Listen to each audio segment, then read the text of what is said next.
Shalom saudara, mari kita berdoa. Terima kasih Tuhan kalau pada pagi hari ini kami boleh menaikkan akan dupa pujian dan penyembahan kami di hadapan-Mu. Kau sempurnakan semuanya untuk menjadi kesukaan di hati-Mu. Dan sebentar kami akan mendengarkan akan isi hati Tuhan, Kau berbicara untuk setiap kami. Di dalam nama Tuhan Yesus kami berdoa dan mengucap syukur. Amin. Shalom saudara. Hari ini judul renungannya adalah Peacekeeper, ya.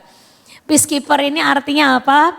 Penjaga-penjaga damai sejahtera. Nah, saudara, saya tuh hari-hari ini banyak banget dengar berita, ya. Jadi saya tuh kan sekarang zamannya itu berita didapatnya dari mana? Sosial media ya. Karena kalau zaman dulu papa saya langganan koran, Kompas lah, ya pokoknya pikiran rakyat lah. Nah ini sekarang ini udah nggak ada. Kayaknya anak saya aja nggak tahu yang namanya koran itu apa ya. Jadi nggak pernah ada koran datang ke rumah, tapi berita itu selalu update ya. Karena di sosmed itu wah pokoknya saya ikutin semua berita-berita viral. Tapi yang anehnya hari-hari ini itu saya ngerasa bahwa benar yang firman Tuhan katakan, kasih manusia itu semakin dingin. Karena dalam hari-hari ini itu saya ngelihat berita pembunuhan dan lain-lain itu dilakukan oleh anggota keluarga. Ya, nggak tahu saudara dengar apa enggak. Tapi kemarin ada di Jogja, ada seorang kakek dibunuh cucunya. Ya. Terus kemarin ada di mana lagi gitu, di Malang atau di Magelang atau di mana anak ngeracun semua keluarganya. Satu anak beli racun online, ngeracun semua keluarganya. Terus ada bapak yang lagi cekcok sama anaknya ditabrak sama bapaknya sendiri. Saya hari-hari ini itu jujur stres banget ngelihat, ya Tuhan kok beritanya itu bukan seseorang merampok orang. Kalau merampok orang yang gak dikenal itu mungkin udah berita dari zaman dulu.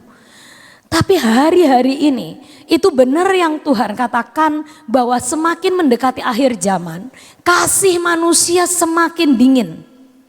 Dan yang melakukan itu bahkan orang yang harusnya adalah orang yang terdekat itu bisa tega melakukan akan pembunuhan dan sebagainya. Tapi saudara tahu, di dalam dunia yang semakin jahat, di dalam dunia yang semakin gelap dan dikatakan kasih manusia akan semakin dingin. Tuhan sudah pernah katakan satu hal kepada kita tentang yang namanya damai sejahtera. Ya. Damai sejahtera ini ayatnya waktu itu Tuhan katakan di dalam Yohanes 14 ayat 26 sampai 27. Kita baca sama-sama ya. 2, 3. Tetapi, yuk baca sama-sama. 2, 3. Tetapi penghibur yaitu Roh Kudus yang akan diutus oleh Bapa dalam namaku, dialah yang akan mengajarkan segala sesuatu kepadamu dan akan mengingatkan kamu akan semua yang telah kukatakan kepadamu. Ayat 27.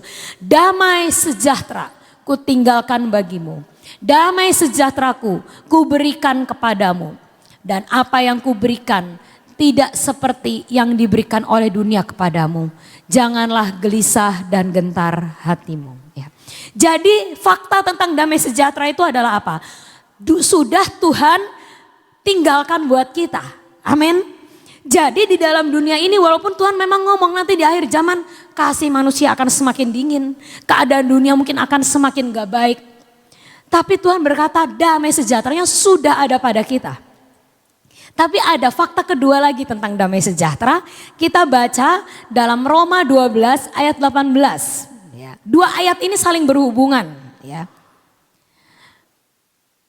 Kita baca dulu ayat 18 aja. Ya. 2, 3. Sedapat-dapatnya kalau hal itu bergantung padamu, hiduplah dalam perdamaian dengan siapa? Semua orang. Nah, ada dua fakta menarik tentang namanya damai sejahtera. Yang pertama, sudah pasti damai sejahtera itu milik kita. Karena apa? Tuhan ngomong sudah kutinggalkan. Kalau sudah kutinggalkan berarti sudah dikasihin belum ke kita? Sudah. Fakta yang kedua, tapi kalau hal itu bergantung padamu, sedapat-dapatnya hiduplah dalam damai sejahtera. Jadi artinya apa? Damai sejahtera itu bisa dipakai, bisa juga Gak dipakai. Bener nggak? Karena hal itu bergantung sama siapa saudara? Sama kita.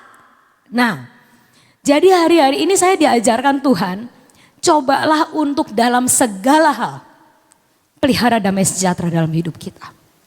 Karena mungkin keadaan dunia mungkin bikin kita nggak damai. Ada suatu hal, satu dua hal di luar kendali kita yang mungkin bikin kita nggak damai, efeknya gitu loh. Tapi satu perkara Tuhan ngomong, kalau hal itu bergantung padamu, hiduplah dalam damai. Jadi semua tergantung sama kita. Ibu Nani beberapa waktu lalu berkata, jaga apa? Pikiran. Kedewasaan rohani itu dengan cara apa? Menjaga pikiran, mata, telinga, jaga mulut. Nah, menurut saya menjaga hal-hal itu artinya adalah apa? Menjaga damai sejahtera ini. Nah, saudara kemarin kan Ciripka ngomong tentang Makarios. Ya, bukan Makarius, kalau Makarius itu restoran kesukaan saya. Makarios ya. Makarios itu artinya adalah, waktu kemarin dikatakan saya sampai screenshot. Suatu level kebahagiaan di mana seorang mencapai sebuah posisi atau kekayaan yang tidak tersentuh oleh masalah sehari-hari. Jadi yang Tuhan ngomong, kamu itu harus menjaga hidupmu tetap dalam makarios, kebahagiaan yang gak tersentuh sama hal-hal sehari-hari. Tuhan mana mungkin, karena Tuhan ngomong apa? Sedapat-dapatnya hal itu bergantung kok sama kita. Ya. Saya tidak khotbah panjang-panjang tentang teori saudara. Saya pengen hari ini kita praktek. Dan saya hari-hari ini diajari Tuhan bagaimana kita harus hidup dalam damai sejahtera. Saya kasih contoh soal supaya saudara tuh bisa nangkep, oh iya bener-bener damai sejahtera itu tergantung sama kita kok. Gini ya, ini masalah simpel tapi saya belajar Tuhan ngomong berarti kamu lulus. Nah, suatu hari saya itu, ini mendekati Natal, saya belanja online. Belanja online apa? Hiasan Natal. Saya itu emang orangnya seneng lah.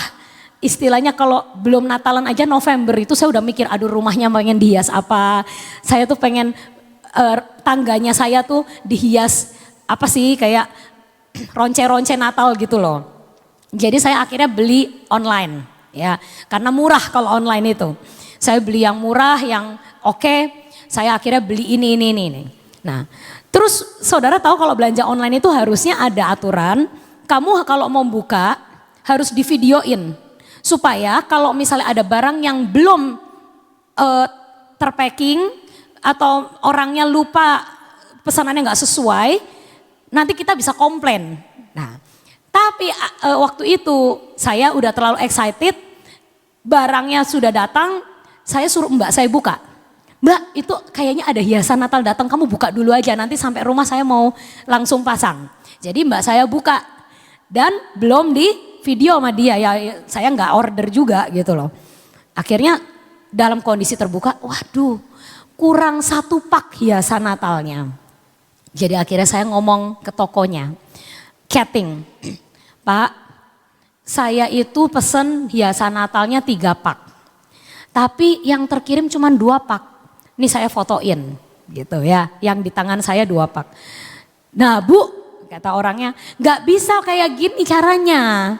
Karena kalau misalnya ibu mau protes itu sambil direkam dari awal. Kalau cuman ibu motret kayak gini aja kan gak bisa komplain. Oh gitu ya Pak, iya jadi kalau ibu buka baru direkam, baru ada bukti bahwa memang pas buka itu kurang barangnya, itu baru bisa kita terima komplainannya. Kalau misalnya saya gak menjaga damai sejahtera, saya bisa sebel kan. Kok orang tuh nyusahin aja gitu. Saya juga kan waktu itu bukanya buru-buru, nggak kepikir kalau bakal kurang, bla bla bla bla. Sebenarnya hati ini rada, aduh gimana. Tapi entah kenapa saya lagi dapat firman ini, jadi saya tuh, aduh udahlah masalah sepele kayak gini lah, nggak usah digemrungsungin. Saya lebih baik jaga damai sejahtera. Wong ini namanya hiasan Natal tujuannya mau bikin seneng kok malah bikin hati gundah gulana, nggak boleh. Ya udah Pak, begini Pak.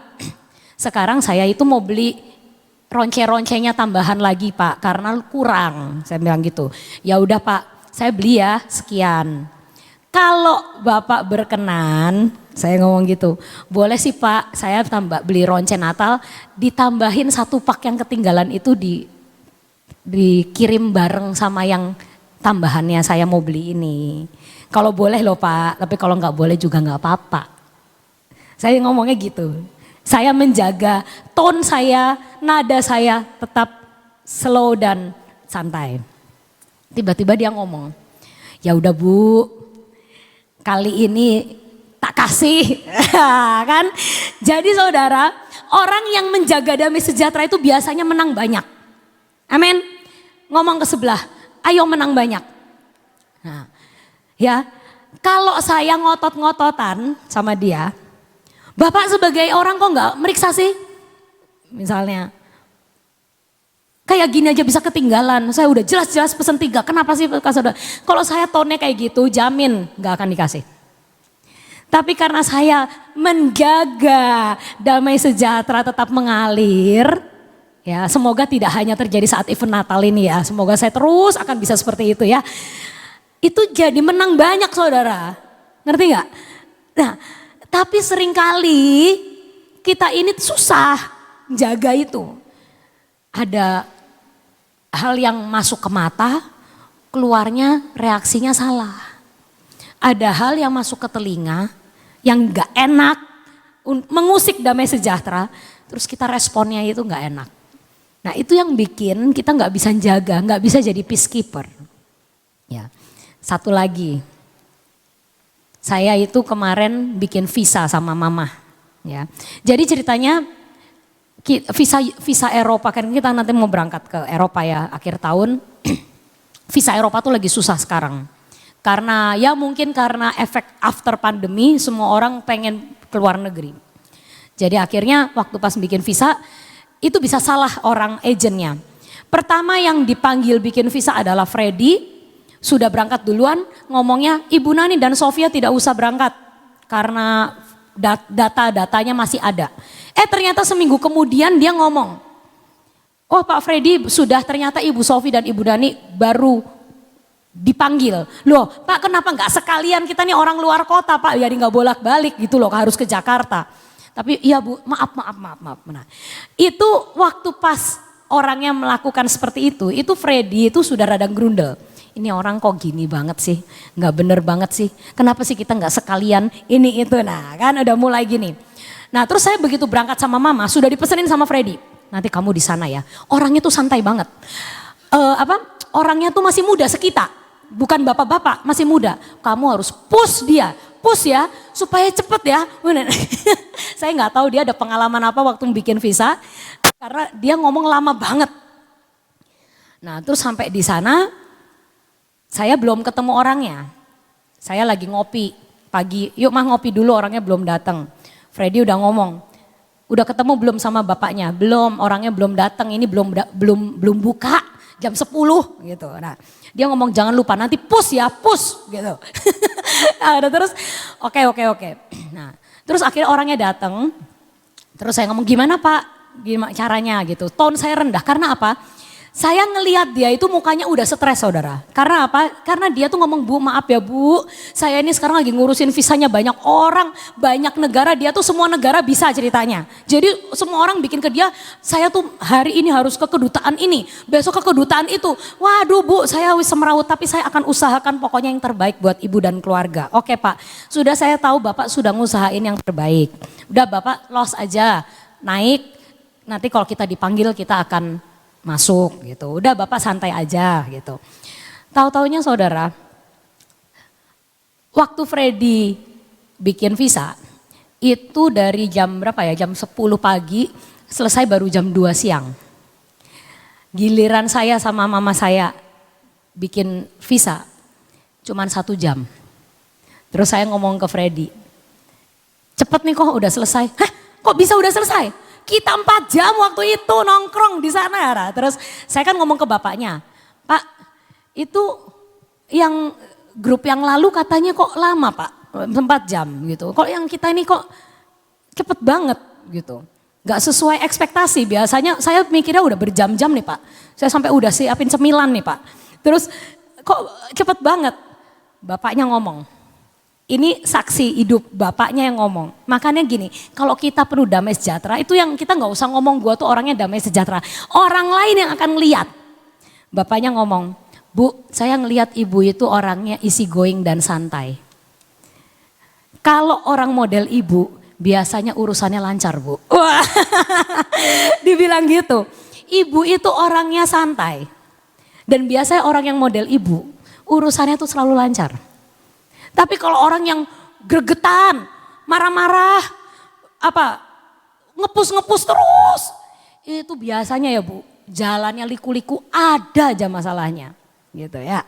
Saya nggak mau nanya ke dia, emang waktu yang rombongan yang lalu gitu ya Pak? Saya nggak berani ngomong.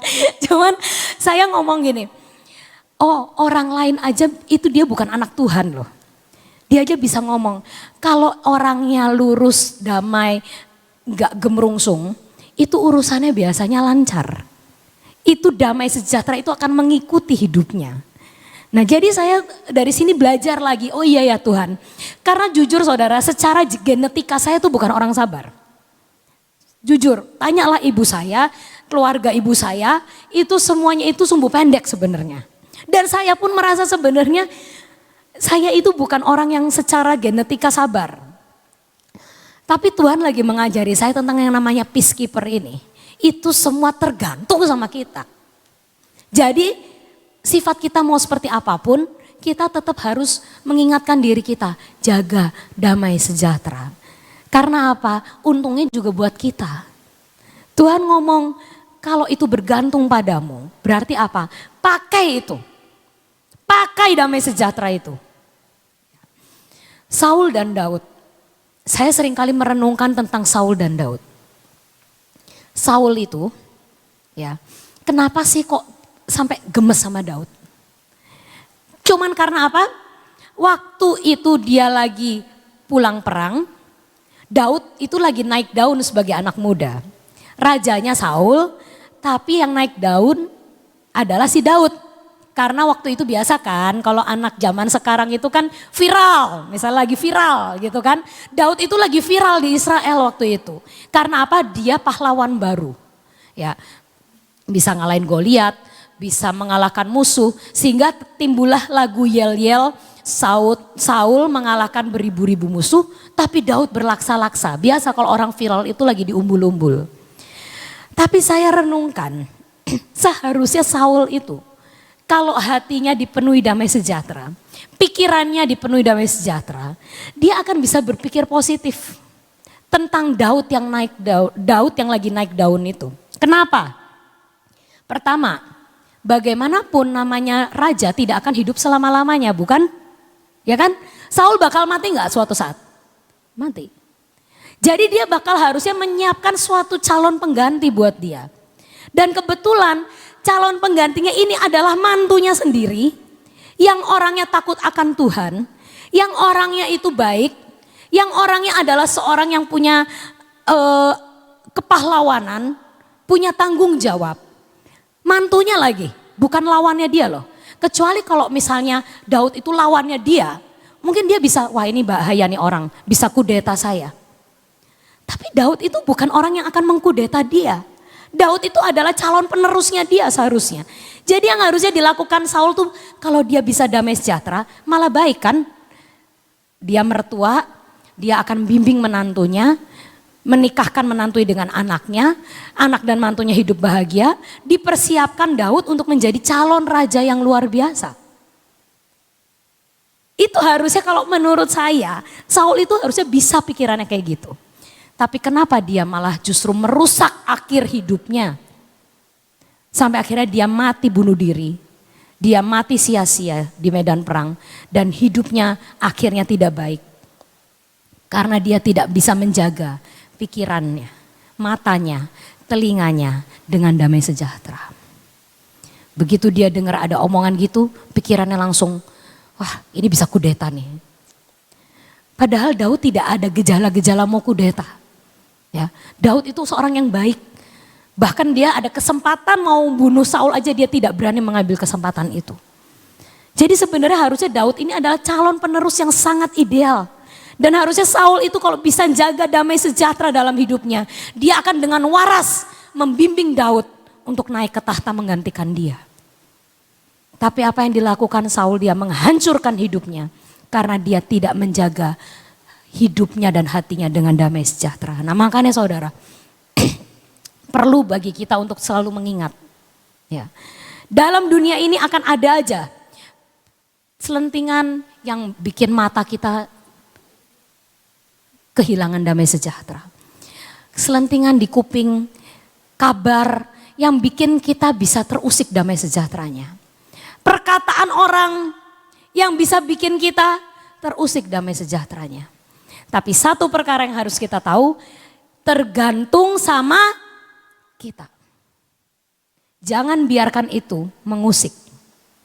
Jadi kita nih belajar dalam segala perkara, coba ngomong ada untungnya belakangnya. Itu bagus, itu menjaga makarios itu loh. Dalam kondisi apapun kita nggak terpengaruh, kita tetap bisa bahagia di atas gelombang, ngerti gak? Menari di atas gelombang itu salah satunya dengan ngomong, aduh untung, nah itu. Jadi saya tuh ngerasa, ya Tuhan, memang kita itu perlu seperti itu. Dalam kondisi yang lagi susah, tetap ada suatu hal yang positif. Ya, jadi kita tuh belajar seperti itu saudara. Dalam kondisi apapun, ya, belajar menjaga hati ini, menjaga pikiran ini, menjaga perasaan ini.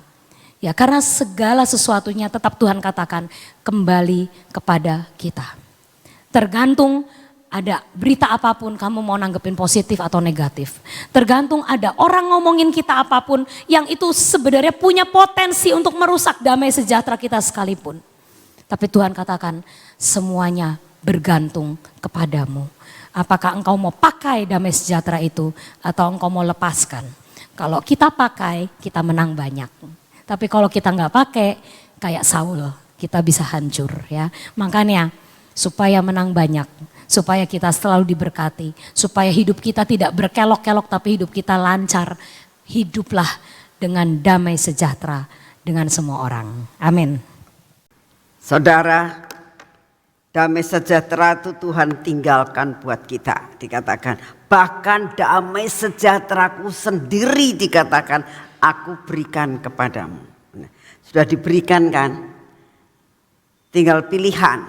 Ya, tadi dikatakan, sudah disediakan, pilihlah yang baik.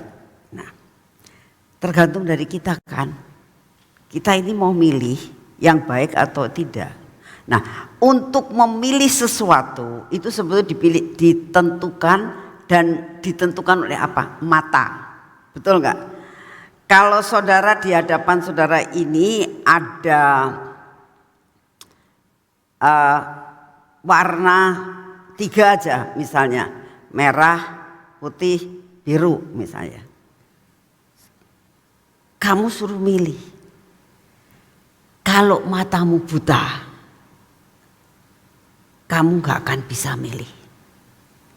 Tapi kalau matamu jelas, kau bisa milih. Dibutuhkan mata yang benar-benar jelas. Sebenarnya mata rohani yang jelas untuk memilih damai sejahtera atau ikut aliran, ikut mengalirnya manusia saat ini. Itu tergantung. Ya. Jadi minta sama Tuhan, Tuhan berikan aku mata rohani yang jelas. Untuk dapat memilih mana yang baik dan mana yang tidak. Karena begitu kita memilih sesuatu damai sejahtera, sepanjang hidup kita itu akan tenang. Ya. Tapi kalau kita sudah mulai memilih yang salah, sepanjang hidup kita akan mengalami banyak hal yang tidak enak. Belajarlah mempunyai mata yang tajam, yaitu mata rohani yang benar di hadapan Tuhan. Yuk kita berdoa. Terima kasih ya Tuhan untuk firman-Mu pada pagi hari ini. Terima kasih untuk praise and worship selama 1 jam. Terima kasih Tuhan untuk membangkitkan rohani kami. Untuk kami boleh masuk ke dalam mahligai-Mu.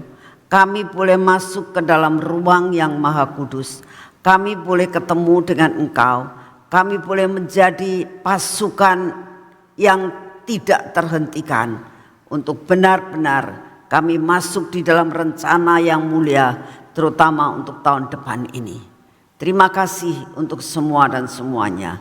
Saat ini kami berdoa Tuhan, mata kami seringkali salah di dalam memilih karena mata kami buta. Tetapi kalau mata kami adalah mata yang terang Tuhan, kami akan dapat memilih di dalam ketepatan.